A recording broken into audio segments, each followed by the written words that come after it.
welcome to another episode of Ask Adam Live. Ask is the acronym for Always Seek Knowledge. This and each of my episodes, I hope that that is what you do. Seek knowledge about yourself, about others, or about the world that you live in. Understanding more about each other and ourselves, I think, is what helps us evolve to not only be better persons, but to, well, just have a better life and to have better people around us. Sometimes just understanding people and what might be going on in their life can help put clarity to our life and or how we might empathize with them.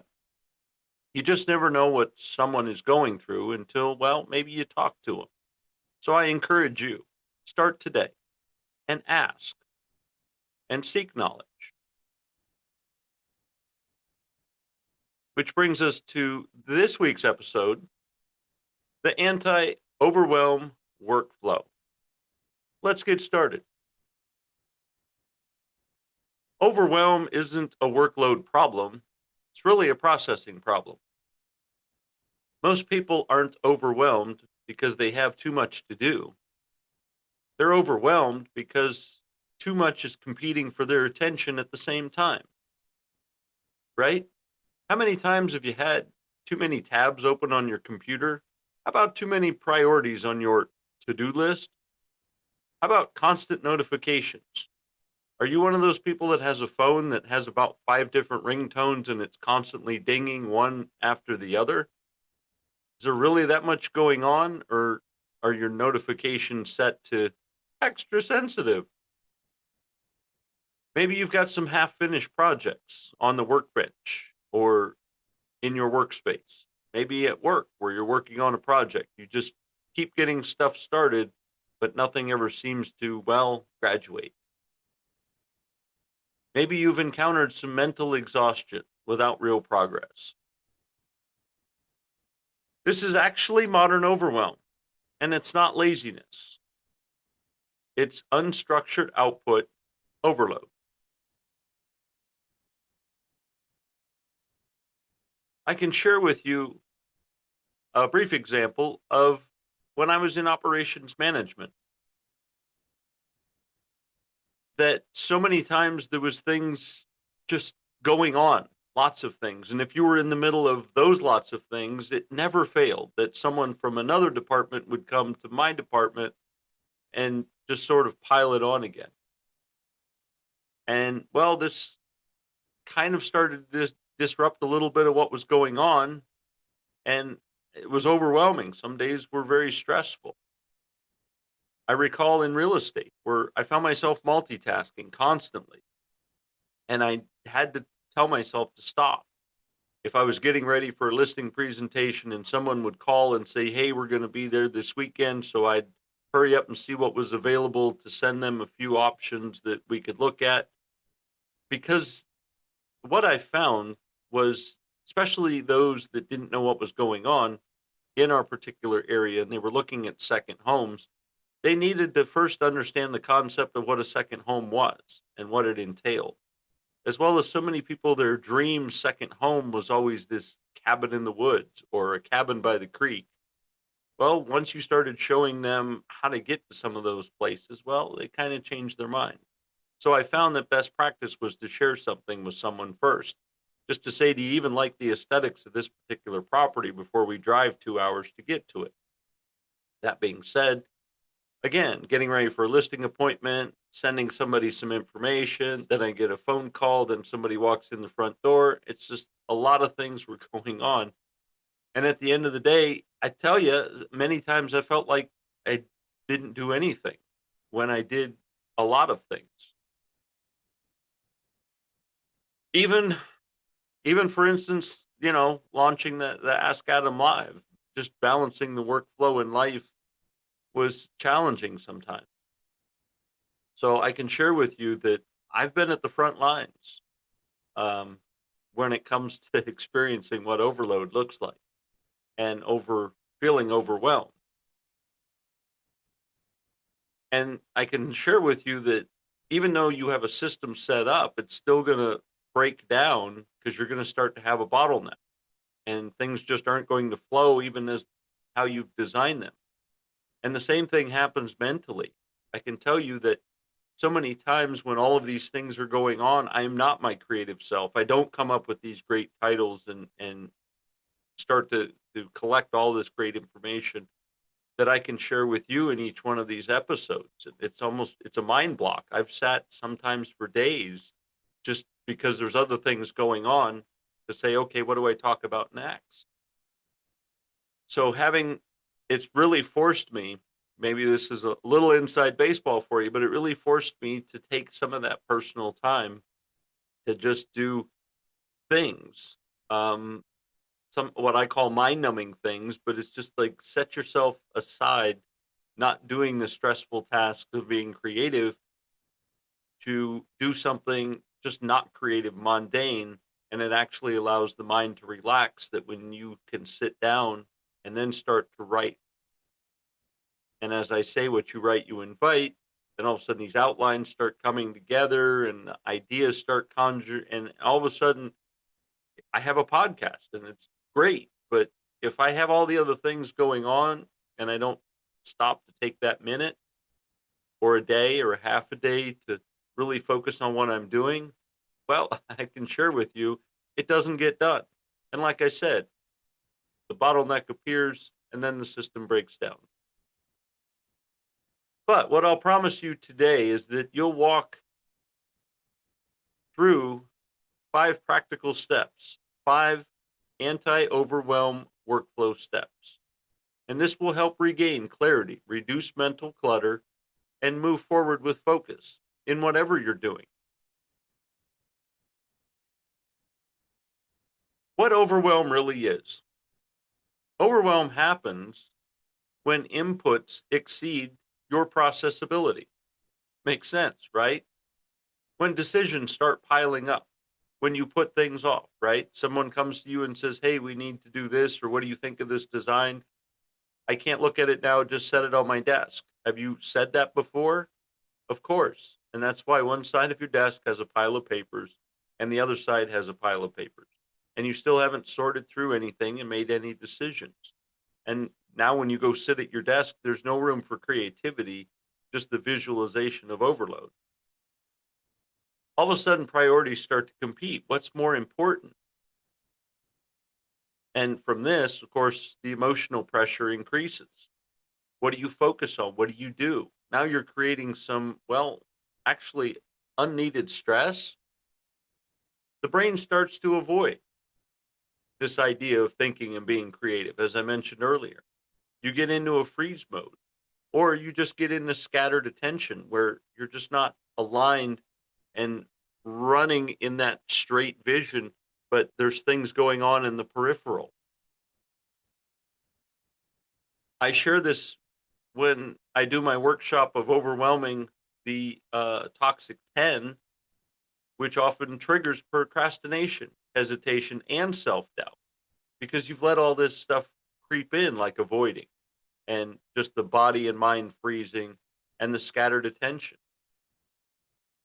As I say, overwhelm is often unresolved decision traffic. So, how do we get this in flow? Part 2, the 5-step anti-overwhelm workflow. Number 1, extract everything, get it out of your head. Like I said, I like the mind-numbing task of pulling weeds in my garden. I know I could hire somebody to do it, but I like to do it. Sometimes I'll listen to soothing music, maybe even a thoughtful podcast. In fact, the other week I was listening to it was I guess a workshop summit on Zoom, and I was tuning into it in my garden. I mean, the beauty of technology. We really have no excuses at this point because you couldn't just lug your desktop out to the garden and listen to this thing. No, it's literally in your pocket. I was joining a summit with the earplugs in, and listening to many great, thoughtful leaders. And it was relaxing because I didn't have to think about my business and what I was doing. I was more focused on their business and what they were doing and talking about and sharing. Again, that being said, find that hobby. I call it just a mind numbing activity. Find that where it takes you into the spirit of bliss. And I don't think about the episodes. I don't think about anything when I'm pulling weeds. And that's the beauty of it, is you create that scotoma in your mind of the thought processes of all of this stuff. Like if I went out and pulled weeds and said, okay, what's my podcast going to be about? It wouldn't come because that's not where my creativity is. It's not in my garden. It's not doing that. It's when I'm writing things down, coming out with an outline and remembering the activities that have happened in my life and in my business building and that I can now share with you. So get it out of your head. Maybe start by writing tasks down and ideas, worries, conversations, maybe even some deadlines. If you're like me, I enjoy Excel spreadsheets. Not to push Excel, it's a little frustrating, but nonetheless, yes, it's frustrating. I can't tell you how many times that it says, do you want to increase your screen? I know how to increase my screen. Sometimes you open Excel and it treats you like it's the first day. Anyway, that's my small pet peeve. I will move on. Anyway, you may put it on an Excel spreadsheet where you're just putting deadlines and dates. Maybe even making a notebook of conversations, whether you're writing it out or typing it up. There are several great programs like OneNote where you can keep so many things organized. Say you have conversations with the same person, create a folder for them, put a date in the conversation, what you talked about briefly. There's so many technological advances to be able to keep things there. Get it out of your head. It doesn't need to be there. It's clogging things up. Your ideas, sketch them out, get them out of your head, put it down. Even if it's not something you're going to do tomorrow, sketch out the idea and put a date. Say on this date, here's my idea. What if we did this? What if we did that? You can always go back to it. In fact, some of these apps will say, hey, do you want to remember what you did? And it'll take you back. I think it's Microsoft that you can see in OneDrive. It'll remember photos from a particular day. And not that I have time. In fact, I get frustrated at that reminder. But nonetheless, it's there. I don't have to remember it. I can focus on other things. So I'm just sharing with you, good, bad, or indifferent. Pick the tool of your choice, but get it out of your head. And jot down the tasks, the ideas, the worries. I prefer digital. I still, because it's a more permanent record and accessible by multiple devices. But I'm also a strong proponent that what we write, we invite. So have a notebook, a legal pad, something preferably, I like spiral binders because I know it's intact. It actually takes some force to remove that page from your binder, and so it stays in the book. You can write down the date on the front cover, and that way hey, on this particular year, here's some of the things you jotted down. So I keep a daily journal. I sketch down some notes on the back side of those pages, or my ideas, or maybe a conversation that I had, or some inspiring things that I got from that podcast I was listening to. Get it out of my head, and I wrote it down. I mean, because I wrote it down, it's still there in the back of my brain. It's just not in the front where I'm busy thinking about things of today. A mirror is one of the most powerful neuroencoding concepts. As I said, what you write, you invite. Writing creates clarity. So certainly sketch these things down. But if you want to start to develop that to-do list that you can check things off, maybe highlight for importance, Excel's a great spreadsheet to do that, or the Google Sheets, or any kind of sheet like that that allows you to color code something or move it in priority if you want based on whatever. It's a great way to organize. You can also put the date that you came up with the idea, maybe put the date that you did a first step on the idea, a date for the second step, and see that progress in action. But again, get these things out, write them down. Separate signals from noise. This is a big one. Ask yourself what actually matters. Then ask yourself what's urgent. And then what's the emotional noise? See, not everything deserves equal attention. Like I said, create categories, if you will. Spreadsheets with tabs: critical, important, optional, maybe even a, a drop down. So when you put down an idea, say, is it critical, important, optional, or eliminate? Put this into your spreadsheet so you can categorize it to say, well, it's optional. And then you can always create, say, a pivot table. I feel like I'm teaching an Excel course, but anyway, you can put a pivot table that'll organize these things, or just adjust the data to say, hey, I want all the critical stuff first, and then important, and then optional, and then what can be eliminated. And with a simple review, maybe once a week, maybe once a month, once a quarter, go back and review and go, oh, this was optional, but I feel like now it's pretty important. You can always change that drop down, and it automatically changes its position based on some settings. I'm not going to teach you how to use Excel. You can certainly go on YouTube if you have lots of time. I can also speed up the process and share with you that AI is a great tool for setting up these formulas and sheets. Just tell it what you want it to do. It will create it. And then all you have to do is add the information. Technology is a wonderful thing. Start using it to make your life easier. You may find that that critical idea or something important all of a sudden is a non-event and probably could be eliminated. But I also want to share with you, don't just throw things away because you don't see use for them today, which is why I think creating a sheet like this is so powerful, is because you can maybe table it and adjust its disposition to eliminate. Maybe come back a couple months later and you realize maybe I could do something with that now, and you change it to important. So you're not throwing ideas away, you're just readjusting them. And that way, the critical or important stuff is showing up on top and catching your attention, and you can focus on that. And you'll find that you're actually kind of getting through this list by just adjusting it and finding the things that, well, quite frankly, do need to get eliminated because they just no longer serve you, and they were just a bad idea when you thought of them and you didn't want to give them up. I know.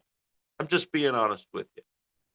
We all have great ideas, and then they come to some surface level and we go, wow, I don't know why I was thinking that, because I'm in a completely different direction. I understand. That's why I'm helping you create this really great tool. Most people try to solve things simultaneously. Instead, just choose your top 3 priorities. Focus is subtraction. I think I talked about no. I have some notes down, so forgive me. Might be a little off, but either I did a podcast or I'm getting ready to do a podcast because I was sketching notes on that page about even no. No is a great subtraction tool. Got to be okay with saying no. But reduce. As I mentioned before, the clarity sprint and making decisions with some level of speed. There was another podcast that referred the tiny levers, some of the small things that we can do to not only catapult ourselves forward, but also to dial things back that, again, aren't as important as we think they are when we wrote them down. And some of those things that we thought were kind of simple that we start considering might be great implementations, put those on the top of the list. Focus on those and move forward. But again, just focus on those 3. And as those 3 either get accomplished or evolve themselves to no longer being tasks, because maybe you've delegated and designated someone to manage them for you, and or you've just created some level of automation to take care of it, then at that point, it's no longer on your top list. It might be something you look at once a quarter, once a year, and review. Hey, is this still an automation that's necessary in my business or in my personal life? See, this level of structure is then going to start to reduce the level of stress that you have. You won't have these anxious moments of possibly even staying in bed because you have all of these things to do, and it just clouds you with a gigantic, heavy cover of overwhelm that you don't even want to start the first thing. Just tackle 3. In fact, I'll even let you go on the cheap. There's 7 days in a week. Let's focus on 5. Do 3 things for 5 days a week. That's 15 things a week. Yeah, the compounding effect. I think Darren Harding wrote the book. Same thing. You're just compounding. And the more you do this, the more you look at a year and realize, wow, 3 times 5 times 15, you realize you're doing shit. And that's what's propelling you forward. It's great. Close the open loops. Daily, by the way. Before ending each day, review the unfinished items. Don't let it become a stack. And if it is a stack, it's going to be harsh and say just throw it in the trash, because if you haven't messed with it now, you probably aren't going to mess with it then. And it's just going to be overwhelmed. So take the stack, throw it in the trash. I know it's probably an overdue bill as well. Throw it in the trash. They'll tell you again that you still owe them some money. Review unfinished items daily. Keep that stack to like 3 to 5 items. Clarify your next steps. Is it something you're going to manage and handle? Or is it something that you're not? Again, be honest with yourself and train this muscle. Train this mindset of looking into something. I constantly get like some new business ideas. I don't have time for a new business idea because what I'm doing right now is working tremendously well. So I just put them aside and I get rid of them because they don't serve me now, and I don't think they'll serve me later because I will have evolved into creating more and better business ideas at that time. Again, if it's something that kind of resonates with you, put it in that spreadsheet, but throw away the paperwork. Because when you start to categorize these things and you start realizing that you have a sheet full of important things, well, guess what? They're not so important. And you'll see this visualization. So then maybe recategorize. But again, you want to keep this limited to about 3 to 5 things and decide what carries you forward. Those are the 3 to 5 things that you're going to deal with. Remember, you get 3 things a day, and you have 3 to 5 things that you're going to manage at the end of the day. So these 3 to 5 things, 3 of them get focused to the next day. 2 of them have somewhere else to go. See, these open loops are draining your mental energy. And these 2 things, just as I mentioned, the compound effect, those 2 things times 5 is 10. 10 times, you get what I'm saying. Those 2 things, if not handled properly, are going to turn into that stack you're looking at on your desk right now, right? On both sides of your desk. So 3 important things get to move to the next day. The 2 less important things, make a decision. Is it something I can consider later? Put it in the spreadsheet, throw away the paper. Or if it's an idea you need to sketch, quickly copy the sketch onto your pad, maybe scan the document and file it into that folder, but get rid of it. Trust me, stacks look much prettier when they're on a computer because, first of all, you don't see them. But if you label them business idea 56 or business idea for increased engagement, great. It's not stacked up on your desk. It's no longer in your way. And again, use the beauty of technology that should you decide, you can go to your folder or do you even go to the search bar and put business ideas for growing personal growth. It's going to show up in your title when you need it, when you search for it. So declutter. And if you never search for that, it's there. It's just not in your way. See how beautiful this is already? Exactly. So remember, open loops drain mental energy. Keep those loops closed. What are we going to do? 3 and 5. 3 priorities every day. At the end of the day, review your 3 to 5. Maybe you've acquired some. So you focused on 3, you've acquired 3. Determine from that 6 which 3 are important. One of those is going in the trash, by the way. If you're following the math with me, I said 6, but I only said 3 to 5. So one of those has to go in the trash. Determine which one is absolutely least important, goes in the trash. The other 2, they get tabled. The 3 we're going to implement tomorrow. And by the way, we're not going to stay in bed worried about those 3.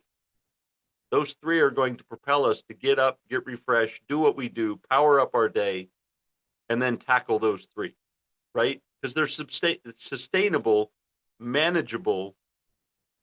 And what happens? We're also going to find 2 to 3 more throughout the day. I promise you. Part 3, why simplicity wins. What a great segue. Complex systems create delays, friction, and decision fatigue, right? So simple systems, momentum, clarity, and confidence. Remember what I said about the one getting thrown away? This simple system, once you start momentum, once you have clarity and following the direction of your personal life or your business, and you start building that confidence muscle, trust me, throwing things away becomes so easy. I remember when I was starting the business, I would hoard the credit applications, people wanting to give you money to start your business. And I thought, well, I don't need it now, but I might need it someday. I threw them out. And now that mental muscle that I have, they barely make it from the box because I don't need them. I don't focus on them and I don't worry about the clarity of my business and the confidence of its growth and direction. I'm not worried about that. I'm not worried about keeping and collecting a network of friends that are going to give me some money one day when things are going great. I know it sounds silly, but it was just the quick example I could think of today that keeping things for a rainy day, I can promise you, you're going to be thinking about other things when it rains, and it's not going to be that. So build that confidence, clarity, and have the momentum of just letting things brush off and be like, this no longer serves me. Boom. And see that at the beginning and eliminate it. Complexity is the enemy of execution. So what's the number? 3 to 5. 3 tomorrow and 5 at the end of the day that have to get weeded down into 3. Now, maybe I should share with you as well is that if you're not completing, moving forward, or causing some level of action on the 3 tasks that you had today, well, then you don't have room for the new 3 that are going to show up today. So let me share with you this yet again, is when you jump out of bed and come to the world with energy, you're going to get those 3 tasks managed, or at least give them a direction on the compass of your business or personal life. And once they have a direction, well, I won't say it's smooth sailing, but they're certainly riding with the wind. If they're doing that, great. You can kind of keep those 3, but remember these new 2 to 3 that are showing up in your day, you're going to have to really seriously think about how this smooth sailing is with those 3. And maybe you throw away those new 3. Maybe they don't serve you. Maybe that networking opportunity isn't now.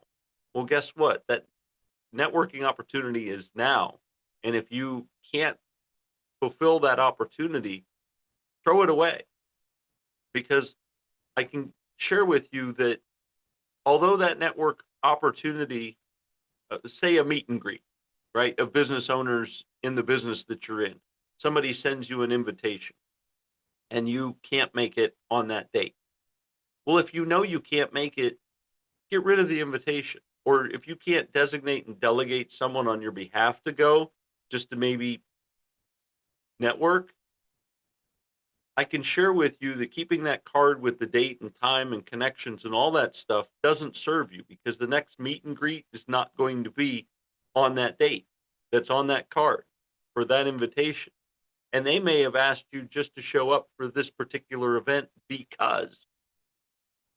Now, if you are highly sought after in your field of business, then, well, guess what? You might get another card because hey, they didn't show up. I really want this person to be here. And you'll get another invitation. They'll show up. Now, maybe it's a group and you see that it's, hey, we do this once a month. Jot down the information, meet and greet, coffee shop, or whatever venue that they have, and put it in that sheet that we mentioned.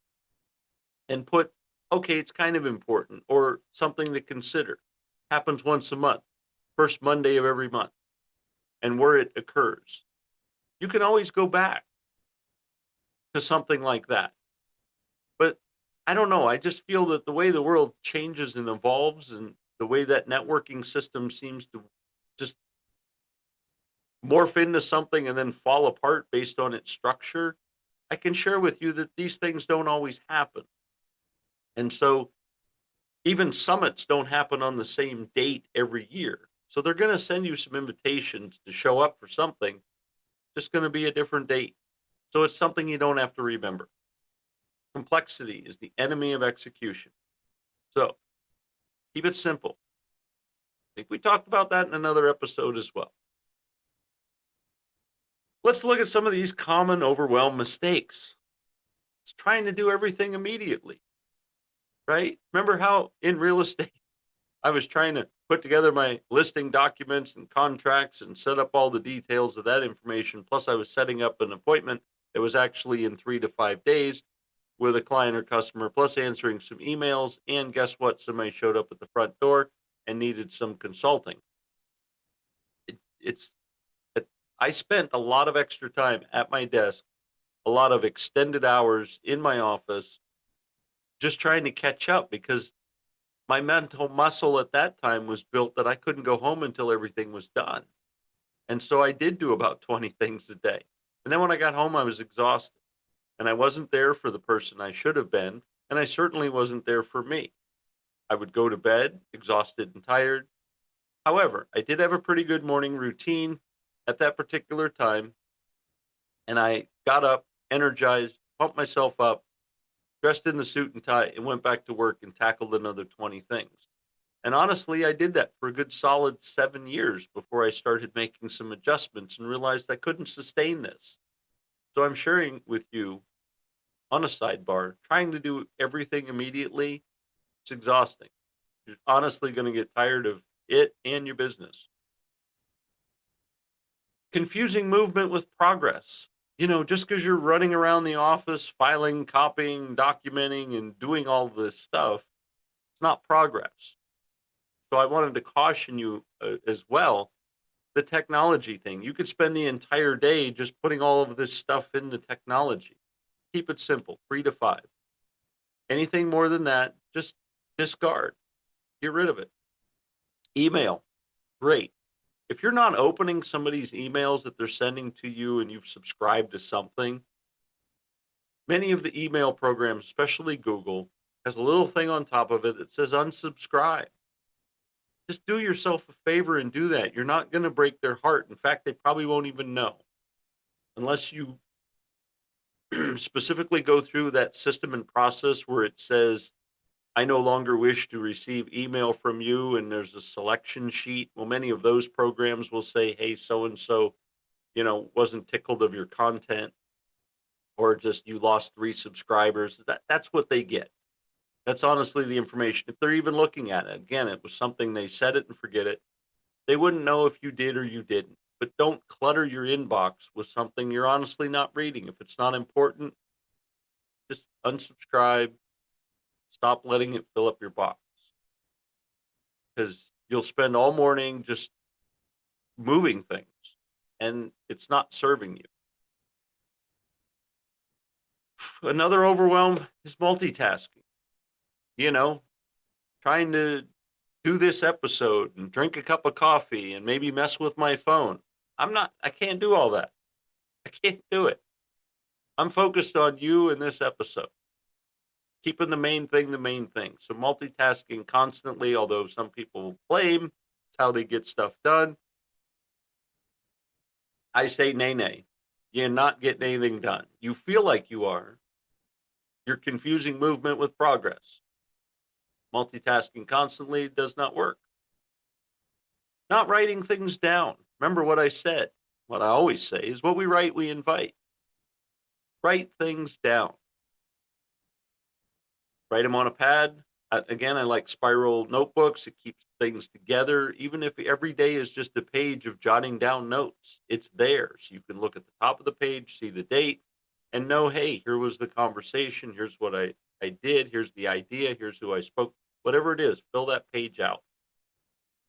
If it's the spreadsheet option, same thing. Write things down.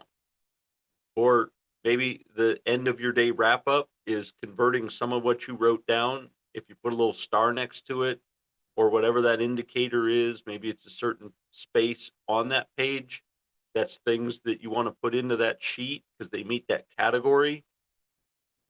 Certainly write it down. And then at the end of the day, wrap your day up with a good 5, 10, no more than 15 minutes of just jotting down and transferring that thing you wrote down into the sheet because it warrants that.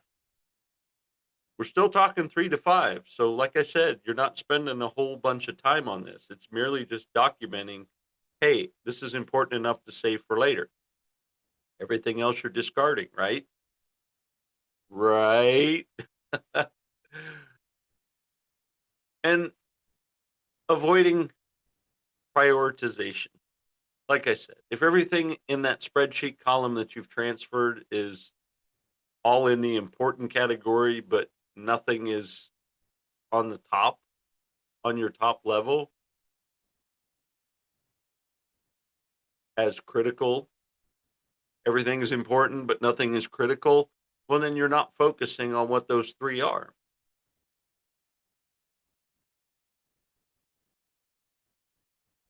Three to 5. No more than 15 minutes to close. I like to spend the beginning part of my day with a little bit of meditation, some writing, and then I focus on what are the 3 things I'm going to do today. What are those 3 things that I'm going to do? Once I know what that is, that's my day. I'm not overwhelmed because I got 3 things to do. Now, I guess let me caveat, put some icing on this cake, is that maybe it's a really big project. You're not going to get it done in a day. Maybe you've jotted down the one thing you could do towards that big project today. That's the thing you're going to do. But remember, you're not finishing this big project. You're just adding a little ingredient to it. So know when that ingredient adding has concluded, not trying to finish the project. Just want to share that with you because you've already told yourself it's a big endeavor and it's going to take tiny steps. So if write it down, going to work on the project, do that tiny step, know that it's completed. Maybe it's an hour or 2. Anything more than that, I'm not sure what you're doing, not sure what your project is, but if you're spending 6 to 8 hours working on this thing, it's taking up a lot of your time. And I really hope that it's important or critical, I should say. I'm sure it's important, but it's got to be critical. And if you're spending 6 to 8 hours on something that's critical, well, maybe this isn't your thing. And you should probably consider designating or delegating that because it sounds a lot more like 6 to 8 hours is being caught in that learning curve and not being in the creative curve, which again, creative curve is about an hour to 2 hours where you come up with these snaps of ideas and you jot them down and they may just sit there for a minute. Like a good sourdough bread, it just has to do its thing. And then you come back to it. Understand that. Again, I'm talking about big projects here. If you're working on a big project and it's consuming 5 days a week, 6 to 8 hours a day, you're focusing too hard on it and you're probably doing a lot of stuff that well, you don't need to do. Someone else can probably do it much faster and more efficient, whether it's maybe some remote working online that somebody could participate in your business with, or AI. I mean, let it do some of this heavy lifting for you. It's there, utilize it. You know, it used to be that launching a new business was website, branding, funnel, social content, creating that CRM, maybe a course uh, creation or a menu creation. Just so many things of building this business. What's the sign going to look like? What's your social media page going to look like? What's your website going to look like? You get into paralysis of negotiating fonts for the love of Pete. Maybe that's your 6 hour dilemma is what font's better than the other. Way too much time. Way too much time. Here's, remember, 3 to 5. We're keeping it easy. 3 to 5. So the top three: define what your business is, what you're offering, create that simple message, and reach out to your clients and customers. Again, maybe it's that coffee shop you're thinking of, right? What's the offer? What do you want your clients to gravitate? What's the simple message? What's your clientele going to experience?